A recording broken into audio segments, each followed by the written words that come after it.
ಒಂದು ಚಿಕಿತ್ಸೆ ಬದುಕನ್ನ ಉಳಿಸಿದ್ರ ಒಬ್ಬ ವೈದ್ಯರ ಮಾತು ಬದುಕಿನ ಭರವಸೆಯನ್ನ ಯಕ್ಷ ಮಾಡ್ದದಂತ. ಇವತ್ತ ವರ್ಲ್ಡ್ ಡಾಕ್ಟರ್ಸ್ ಡೇ ಐತಿ. ಸೊ ಇವತ್ ನಮ್ ಜೊತೆ ಯಾರದಾರ ಅಂತಂದ್ರ ನವಜೀವನ ಹಾಸ್ಪಿಟಲ್ ನ ಡಾಕ್ಟರ್ ಸತೀಶ್ ಜೋಳಿಗರ್ ಅವರು ಅದಾರ. ಸರ್ ನಮಸ್ತೆ. ನಮಸ್ತೆ. Welcome to the Lokdarshan digital. So ಇವತ್ತ ನಾವ್ ಏನ್ ಮಾಡತ್ತೇವ ಅಂತಂದ್ರ ಮೆಡಿಕಲ್ ಫೀಲ್ಡ್ ಡಾಕ್ಟರ್ಸ್ ಮಹತ್ವ ಮತ್ತ ಆ ಸೇವೆ ಒಳಗೆ ಇರುವಂತ ಚಾಲೆಂಜಸ್ ಬಗ್ಗೆ ಅವ್ರ ಜೊತೆ ಮಾತಾಡೋಣ. ಸರ್ ನಮಸ್ತೆ. ನಮಸ್ತೆ. ಲೋಕದರ್ಶನ್ ಡಿಜಿಟಲ್ ಸ್ವಾಗತ sir. Yes sir first of all ಇವತ್ತ ಡಾಕ್ಟರ್ಸ್ ಡೇ ಐತ್ರಿ. ಹ್ಯಾಪಿ ಡಾಕ್ಟರ್ಸ್ ಡೇ ಸರ್ ನಿಮ್ಗೆ. Thank you very much. So ನಿಮ್ಮ ಈ ಡಾಕ್ಟರ್ ಆಗಕ್ಕ ಇನ್ಸ್ಪಿರೇಷನ್ ಎಲ್ಲಿಂದ ಸಿಕ್ತು ಸರ್ ನಿಮಗೆ? ಆ್ಯಕ್ಚುಲಿ ನಾ ಡಾಕ್ಟರ್ ಆಗ್ಬೇಕಂದ್ರೆ ಅದ್ರ ಮುಖ್ಯ ಕಾರಣ ನಮ್ಮ ಫಾದರ್, ನಮ್ಮ ತಂದೆಯವರು. ನನಗೆ ಆ್ಯಕ್ಚುಲಿ ಬೇರೆ ಫೀಲ್ಡ್ದಾಗ ಭಾಳ ಇಂಟ್ರೆಸ್ಟ್ ಇತ್ತು, ಸ್ಪೋರ್ಟ್ಸ್ದಾಗ ಭಾಳ ಇಂಟ್ರೆಸ್ಟ್ ಇತ್ತು, ಮತ್ತು ಹಾಗೆ ಬೇರೆ ಬಿಸ್ನೆಸ್ ಮಾಡಬೇಕು ಏನಾದರೂ ಬೇರೆ ಮಾಡ್ಬೇಕಂತ ಭಾಳ ಇಂಟ್ರೆಸ್ಟ್ ಇತ್ತು. ಆದರೆ ನಮ್ಮ ಫಾದರ್ ನನಗೆ ಫೋರ್ಸ್ ಮಾಡಿ ಇಲ್ಲ ನೀನು ಮೆಡಿಕಲೇ ಮಾಡಬೇಕಂತ ಅವರೇ ನನಗೆ ಮೆಡಿಕಲ್ದಲ್ಲಿ ಸೀಟ್ ಕೊಡಿಸಿ ಅವ್ರು ನನಗೆ ಡಾಕ್ಟರ್ ಆಗೋದು ಇನ್ಸ್ಪೈರ್ ಮಾಡಿದ್ರು. ಅಂದರೆ ಎಷ್ಟು ವರ್ಷದಿಂದ ಕೆಲಸ ಮಾಡ್ತೀವಿ ಸರ್? ಎಷ್ಟು ಸೇವೆ ಸಲ್ಲಿಸಕ್ಕೆ ಎಷ್ಟು ವರ್ಷ ಆಯಿತು? ನಾನು 28 ಇಯರ್ಸ್ ಇದ್ದಾಗ ಆಲ್ಮೋಸ್ಟ್ ನಂದು MD ಮುಗೀತು. ಅಲ್ಲಿಂದ ತೊಗೊಂಡು ಇಲ್ಲಿ ಮಟ್ಟ ಅಂದ್ರೆ ಆಲ್ಮೋಸ್ಟ್ 16-17 ಇಯರ್ಸ್ ಆಯಿತು. 17 ಇಯರ್ಸ್ ಅಂದರೆ ಒಂದು ಜರ್ನಿ, ಲಾಂಗ್ ಜರ್ನಿ ನೋಡಿದೆ. ಸೊ ಇವತ್ತು ಮೆಡಿಕಲ್ ಪ್ರೊಫೆಷನ್ ಒಳಗೆ ನೀವು ನೋಡಿದಂಥ ಚಾಲೆಂಜಸ್ ಯಾವ ಸರ್? ಅಂದರೆ ನೀವು ಕಲಿಯುವಾಗ ಯಾವ ಥರ ಫೇಸ್ ಮಾಡುತ್ತೆ, ಈಗ ಯಾವ ಥರ ಫೇಸ್ ಮಾಡ್ತಾ ಇರ್ತೀವಿ?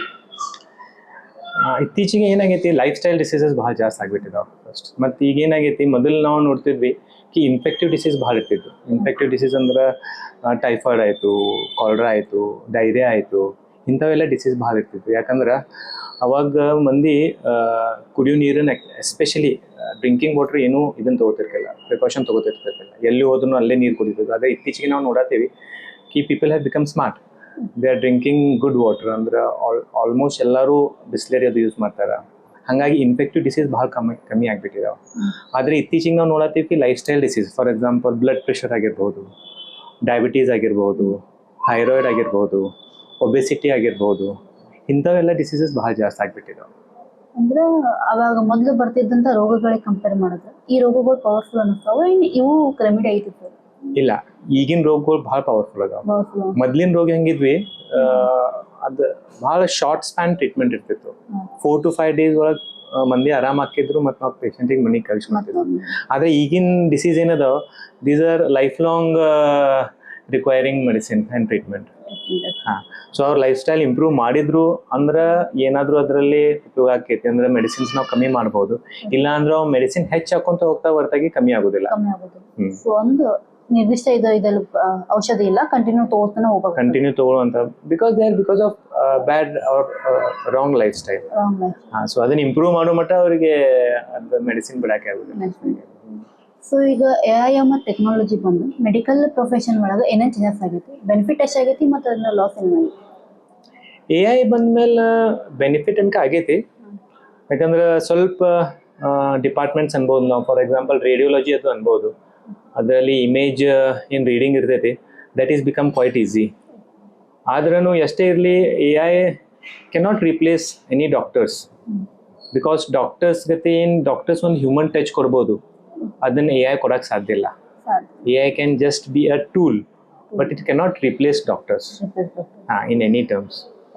ಅಂದ್ರೆ AI ಬಂದ್ರು ಕೂಡ ಡಾಕ್ಟರ್ಸ್ ಕನ್ಸಲ್ಟ್ ಮಾಡೋದು ನೆಸೆಸರಿ ಐತಿ. 100% ಡಾಕ್ಟರ್ಸ್ ನೆಸೆಸರಿ ಐತಿ. ಯಾಕಂದ್ರೆ ಹೆಂಗೈತಿ, AI ಬರೀ ನಮ್ದು ಫಿಸಿಕಲ್ ಸಿಂಪ್ಟಮ್ಸ್ ಗುರ್ತ ಮಾಡ್ಬೋದು, ಅದ ಮೆಂಟಲ್ ಸಿಂಪ್ಟಮ್ಸ್ ಆಗಿರ್ಬೋದು, ಅಥವಾ ಅಸೆಸ್ ಮಾಡೋ ಎಕ್ಸಾಮಿನೇಷನ್ ಆಗಿರ್ಬೋದು. AI cannot examine the patient, and unless you examine the patient ನಿಮ್ಗೆ ಎಕ್ಸಾಕ್ಟ್ಲಿ ಪೇಷಂಟಿಗೆ ಏನಾಗೈತೆ ಅದು ಗುರ್ತೇ ಆಗೋದಿಲ್ಲ.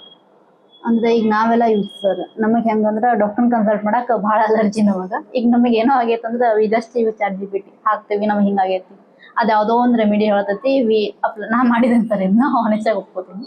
ಸೊ ಈಗ ಮಾಡಿದಾಗ ಇಂಥವೆಲ್ಲ ಕೇಸಸ್ ನೋಡ್ತಿರ್ತಾರಲ್ಲ ಸರ್, ನಿಮ್ಗೆ ಏನು ಅನ್ಸುತ್ತೆ? ಅಂದ್ರೆ ಇಂಡಿಯನ್ಸ್ ಒಳಗೆ ಮೊದಲಿಂದನೂ ಇತ್ತು ಸರ್ ಅದು, ಡಾಕ್ಟರ್ನ ಬೇಗ ಅವ್ರು ಕನ್ಸಲ್ಟ್ ಮಾಡಂಗಿಲ್ಲ, ಮನೆ ಒಳಗೆ ಏನೋ ತಗೋತಾರ ಔಷಧ, ಡಬ್ಬೆ ಎಲ್ಲ ತೆಗೆದು ನೋಡಿ. ಸೊ ಇವ್ರ ಬಗ್ಗೆ ಏನಾಗುತ್ತೆ ನೋಡಿ, ಹೆಂಗೈತಿ, ಫಾರ್ ಸ್ಮಾಲ್ ಡಿಸೀಸಸ್ ಅಥವಾ ಅಕ್ಯೂಟ್ ಡಿಸೀಸಸ್ ಅಂತೀವಿ ನಾವು, ನೆಗಡಿ ಆಗಿರ್ಬೋದು, ಲೂಸ್ ಮೋಷನ್ ಆಗಿರ್ಬೋದು, ಅದಕ್ಕೇನೈತಿ ಜನರಲಿ ಸಿಂಪಲ್ ಮೆಡಿಸಿನ್ಸ್ ಇರ್ತಾವ, ಅಲ್ಲಿ ನೀವು ಯೂಸ್ ತಗೋಬಹುದು. ಮತ್ತೆ ಅಂದ್ರಲ್ಲ ಮೊದ್ಲಿನ ಮಂದಿ ಅವ್ರಿಗೆ ಡಾಕ್ಟರ್ಸ್ ಜರೂರತ್ ಬರ್ತಿರ್ಕಿಲ್ಲ. ಅದಕ್ಕೆ ಮುಖ್ಯ ಕಾರಣ ಅಂದ್ರೆ ಮೊದ್ಲಿನ ಮಂದಿ ಮೆಂಟಲಿ ಫಿಸಿಕಲಿ ಎರಡು ಸ್ಟ್ರಾಂಗ್ ಭಾಳ ಇದ್ರು. ಸೊ ಅದಕ್ಕೆ ಅವ್ರು ಏನ್ ಮಾಡ್ತಿದ್ರು, ಮತ್ತೆ ಹೋಮ್ ರೆಮಿಡೀಸ್ ಅವಾಗ ಭಾಳ ಇದ್ರು. ಮತ್ತೆ ಅವ್ರ ಲೈಫ್ ಸ್ಟೈಲ್ ಅವ್ರದ್ದು ಇಷ್ಟು ಚಲೋ ಇತ್ತಲ್ಲ ಕಿ ಅವ್ರಿಗೆ ಮ್ಯಾಕ್ಸಿಮಮ್ ಹಿಂಗೆ ಫಿಸಿಕಲ್ ಸಿಂಪ್ಟಮ್ಸ್ ಏನು ಬರ್ತಿರ್ಕಿಲ್ಲ. They are very strong physically. ಆದರೆ ಇತ್ತೀಚೆಗೆ ನಾವು ನೋಡತ್ತೀವಿ ಕಿ ಈಗ ಏನೂ ಫಿಸಿಕಲ್ ವರ್ಕ್ ಇಲ್ಲ, ಆದ್ರೆ ಸ್ಟ್ರೆಸ್ಸು ಮತ್ತು ಮೆಂಟಲ್ ವರ್ಕ್ ಬಹಳ ಜಾಸ್ತಿ ಆಗೈತಿ. ಹಾಗಾಗಿ ಈಗ ಏನಾಗೈತಿ ಕಿ people have become very weak. ಮತ್ತು ಅವ್ರು ಪ್ರಾಪರ್ ಲಾಂಗ್ ಸ್ಟ್ಯಾಂಡಿಂಗ್ ಡಿಸೀಸ್ ಇತ್ತಂದ್ರೆ ಅವ್ರು ಪ್ರಾಪರ್ ಕನ್ಸಲ್ಟೇಷನ್ ಮಾಡಿದ್ರೂ ಅವ್ರು ಆರಾಮಾಗ್ಬೋದು, ಇಲ್ಲಾಂದ್ರೆ ಇಲ್ಲ. ಇಲ್ಲಾಂದ್ರೆ ಏನಾಕೈತಿ ಡಿಸೀಸ್ ಹೆಚ್ಚಾಕೊಂತ ಹೋಗ್ತೈತಿ. ಮತ್ತು ಇಂಥ ಸ್ಟೇಜಿಗೆ ಬಂದು ರೀಚ್ ಆಕೈತಿ ಕಿ ಅವಾಗ ಡಾಕ್ಟರ್ನು ಏನೂ ಹೆಲ್ಪ್ ಮಾಡಕ್ಕೆ ಸಾಧ್ಯ ಇಲ್ಲ. ಸೊ ಆ ಸ್ಟೇಜಿಗೆ ಬಂದ ಮೇಲೆ ಡಾಕ್ಟರ್ ಕಡೆ ಹೋಗೋಕ್ಕಿಂತನೂ ಮೊದಲೇ ಡಾಕ್ಟರ್ ಕಡೆ ಹೋದ್ರೆ ಇಟ್ಸ್ ವೆರಿ ಗುಡ್. ಅಂದ್ರೆ ಪ್ರಿವೆಂಟೇಷನ್ ತಗೋಬೇಕು. Prevention is better then cure ಅಂತ. ಸರ್, ಇದು ಜುಲೈ 1 ಡಾಕ್ಟರ್ಸ್ ಡೇ ಅಂತ ಯಾಕೆ ಸೆಲೆಬ್ರೇಟ್ ಮಾಡ್ತಾರೆ? ಜುಲೈ 1 BC ರಾಯ್ ಅಂತ ಡಾಕ್ಟರ್ ಇದ್ರು, ವೆಸ್ಟ್ ಬೆಂಗಾಲ್ದಾಗ. ಅವ್ರು ಹುಟ್ಟಿದ ದಿನಾನು 1 ಜುಲೈ, ಅವ್ರದ್ದು death day is also 1 July. ಅವ್ರು ಹುಟ್ಟಿದ್ದು 1 ಜುಲೈ 1882 ಮತ್ತು ಅವ್ರ death day is 1 July 1962. Exactly 80 years ಅವ್ರ ಡೆತ್ ಆಯ್ತು. He was a freedom fighter, he was a great physician. ಆಮೇಲೆ he was the second CM of West Bengal. So ಹಾಗಾಗಿ ಅವ್ರ ಡೆತ್ ಡೇ ದಿವಸ ನಮ್ಮ ಗೌರ್ಮೆಂಟ್ ಏನು ಡಿಸೈಡ್ ಮಾಡೋದಕ್ಕೆ ನಾವು ಇವತ್ತು ಡಾಕ್ಟರ್ಸಿಗೆ ಅಥವಾ ಫಿಸಿಷಿಯನ್ಸ್ಗೆ ಏನಾದರೂ ಒಂದು ಇದನ್ನು ಮಾಡಬೇಕು, ಸೆಲೆಬ್ರೇಷನ್ ಮಾಡಬೇಕು ಅಂತ ಅವ್ರು ಹುಟ್ಟಿದ ದಿನಾನೇ ಡಾಕ್ಟರ್ಸ್ ಡೇ ಸೆಲೆಬ್ರೇಟ್ ಮಾಡುವಂಥದ್ದು ಒಂದು ಕಾರ್ಯಕ್ರಮವನ್ನು ಇಟ್ಕೊಂಡು. ಸೊಸೈಟಿ ಒಳಗೆ ಅಥವಾ ಡಾಕ್ಟರ್ ಆಗಿ ನಿಮ್ಮ ರೋಲ್ ಎಷ್ಟು ಇಂಪಾರ್ಟೆಂಟ್ ಐತೆ? ಅಂದ್ರೆ ಡಾಕ್ಟರ್ಸಿಂದ ರೋಲ್ ಎಷ್ಟು ಇಂಪಾರ್ಟೆಂಟ್ ಆಗ್ತೈತಿ? ಸೊಸೈಟಿ ಒಳಗೆ ಡಾಕ್ಟರ್ ಆಗಿ ನಮ್ಮ ರೋಲ್ ಭಾಳ ಇಂಪಾರ್ಟೆಂಟ್ ಐತಿ. ಯಾಕಂದ್ರೆ people see us as a role model. ಮಂದಿ ನಮಗೆ ಬರೀ ಆಸ್ ಅ ಹೀಲರ್ ಅಂತ ಅಥವಾ ಡಿಸೀಸ್ ಕ್ಯೂರ್ ಮಾಡುವಂಥವ್ರು ಅಷ್ಟು ನೋಡೋದಿಲ್ಲ. ನಾವು ಅದ್ರ ಕೂಡ ಬಹಳಷ್ಟು ಸೋಷಿಯಲ್ ಸರ್ವಿಸ್ ಮಾಡ್ಬೋದು. ಮತ್ತು ಹಾಗೆ ಬಹಳಷ್ಟು ಮಂದಿಗೆ ಅವೇರ್ನೆಸ್ ಅಂತೀವಿ ನಾವು. ಎಸ್ಪೆಷಲಿ ಇತ್ತೀಚೆಗೆ ನಾ ಹೇಳಿದ್ನಲ್ಲ ಕಿ ಡಿಸೀಸಸ್ ಭಾಳ ಜಾಸ್ತಿ ಆಗಿಬಿಟ್ಟವು, ಲೈಫ್ ಸ್ಟೈಲ್ ಡಿಸೀಸಸ್. ಸೊ ನಮ್ಮ ರೆಸ್ಪಾನ್ಸಿಬಿಲಿಟಿ ಬರೀ ಡಿಸೀಸನ್ ಕ್ಯೂರ್ ಮಾಡೋದು ಅಥವಾ ಬರೀ ಮೆಡಿಸಿನ್ ಕೊಡ್ಬೇಕಂತ ಇರಬಾರ್ದು. ಅದ್ರ ಕೂಡ ಮಂದಿಗೆ ಪ್ರಾಪರ್ಲಿ ಗೈಡ್ ಮಾಡಬೇಕು ಕಿ ನಾವು ಮಂದಿ ಏನು ಮಾಡಿದ್ರೆ ಅವ್ರು ಡಿಸೀಸ್ಲೆ ದೂರ ಇರ್ಬೋದು ಅಥವಾ ಅವ್ರಿಗೆ ರೋಗಲೆ ಅವ್ರ ಪ್ರಿವೆನ್ಷನ್ ಅಂತೀವಲ್ಲ ಹೇಗೆ ಪ್ರಿವೆಂಟ್ ಮಾಡ್ಬೋದು. ಸೊ ಅಂಥ ಅವೇರ್ನೆಸ್ ಪ್ರೋಗ್ರಾಮ್ಗಳು ನಾವು ಭಾಳಷ್ಟು ಇಟ್ಕೋಬೇಕು ಮತ್ತು ಮಂದಿಗೆ ಅವೇರ್ ಮಾಡಬೇಕು ಕಿ ಏನೇನು ಅವ್ರು ಹೆಂಗೆ ಇರಬೇಕು, ಅವ್ರ ಲೈಫ್ ಸ್ಟೈಲ್ ಹೆಂಗೆ ಇರಬೇಕು, ಅವ್ರ ಮೆಂಟಲ್ ಸ್ಟ್ರೆಸ್ವನ್ನು ಹೆಂಗೆ ಕಮ್ಮಿ ಮಾಡ್ಕೋಬೋದು. ಇಂಥವು ಭಾಳಷ್ಟು ಅದಾವ ಕಿ ನಾವು ಬರೀ ನಮ್ಮ ಸಜೆಷನ್ಲೇ ಮಂದಿ ಕೇಳ್ತಾರೆ. ಯಾಕಂದ್ರೆ ಹೆಂಗಿರ್ತೈತಿ, ಮನ್ಯಾಗ ಯಾರು ಹಿರಿಯರು ಎಷ್ಟೇ ಹೇಳಿ ಅಥವಾ ನೀವು ಎಷ್ಟೇ ಹೇಳಿ ಅವ್ರ ಮಂದಿ ಮಾತು ಕೇಳೋದಿಲ್ಲ. ಆದರೆ ಯಾವಾಗ ಅವ್ರು ಡಾಕ್ಟರ್ ಕಡೆ ಬರ್ತಾರಲ್ಲ, so they listen to doctors. ಹಾಂ, ಸೊ ಡಾಕ್ಟರ್ಸ್ ಮೇನ್ ರೆಸ್ಪಾನ್ಸಿಬಿಲಿಟಿ ನಾ ಎಲ್ಲ ಡಾಕ್ಟರ್ಸ್ಗೆ ಅದನ್ನೇ ಹೇಳ್ತೀನಿ. ನನ್ನ ಕಡೆ ಭಾಳ ಮಂದಿ ಕಲಿಯೋಕ್ಕೂ ಬರ್ತಾರೆ, ಭಾಳ ಸ್ಟೂಡೆಂಟ್ಸ್ ಇದ್ದಾರೆ. ಸೊ ಸ್ಟೂಡೆಂಟ್ಸ್ಗೆ ಅದನ್ನೇ ಹೇಳ್ತೀನಿ ಕಿ rather than treating or more than treating, you should guide people more so that they should understand what is the importance of health, what is the importance of exercise, diet, sleep, everything. We should guide them properly.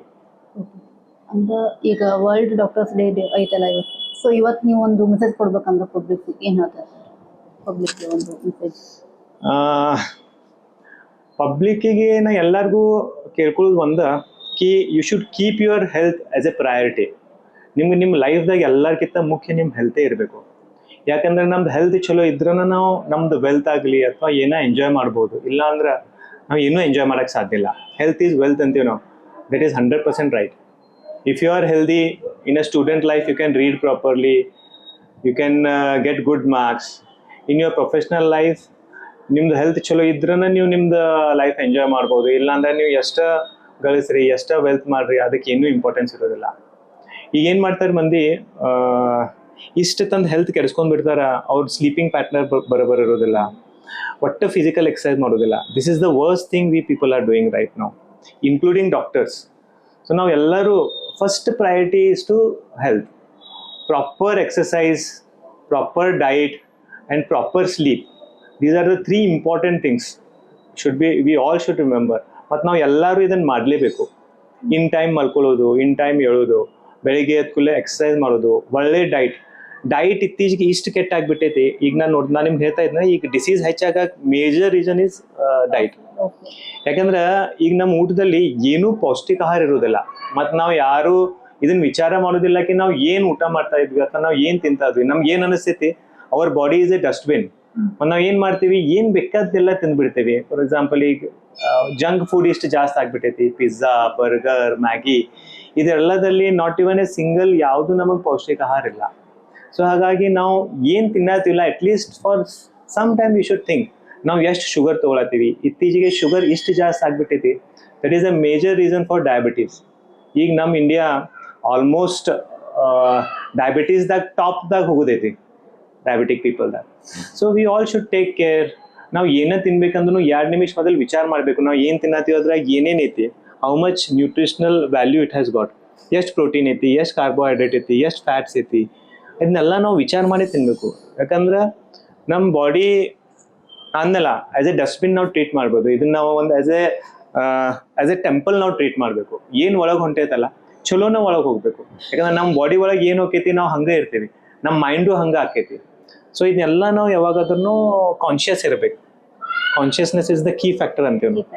ಹಾಂ, so ಇದನ್ನೆಲ್ಲ ನಾವು ಮಾಡ್ಕೊತಿದ್ರೆ ನಾವು major diseases ನಾವು avoid ಮಾಡ್ಬೋದು. Life style disease ನಾವು avoid ಆತಂದ್ರೆ ನಾನು ಅದನ್ನೇ ಹೇಳಿದ್ನಲ್ಲ, infective disease already they have come down as we are taking precaution. ನಾವು ಚಲೋ ನೀರು ಕುಡಿಯತ್ತೀವಿ, ಅದ್ರ ಡೈಟ್ ಬಗ್ಗೆ ನಾವು ಕಾಳಜಿ ತಗೋತಾ ಇಲ್ಲ. So that doesn't make any sense. So ನಾವು ಎಲ್ಲರೂ ಭಾಳ ಕಾಳಜಿ ತಗೋಬೇಕು.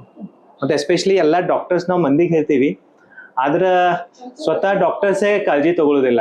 ನಾ ಈಗ ನೋಡ್ತೀನಿ ಡಾಕ್ಟರ್ಸ್ ಎಲ್ಲರಿಗೂ ಹೇಳ್ತಾರೆ, ಆದ್ರೆ ಅವರೇ ಟೈಮಿಗೆ ಊಟ ಮಾಡೋದಿಲ್ಲ, ಅವರೇ ಟೈಮಿಗೆ ನಿದ್ದೆ ಮಾಡೋದಿಲ್ಲ, ಎಕ್ಸಸೈಸ್ ಮಾಡೋದಿಲ್ಲ. So this all is very bad. So ನಾವು ಎಲ್ಲರೂ ಭಾಳ ಕಾಳಜಿ ಮಾಡ್ಕೋಬೇಕು, ನಮ್ಮ ಹೆಲ್ತ್ ಬಗ್ಗೆ ಭಾಳ ಕಾಳಜಿ ತಗೋಬೇಕು.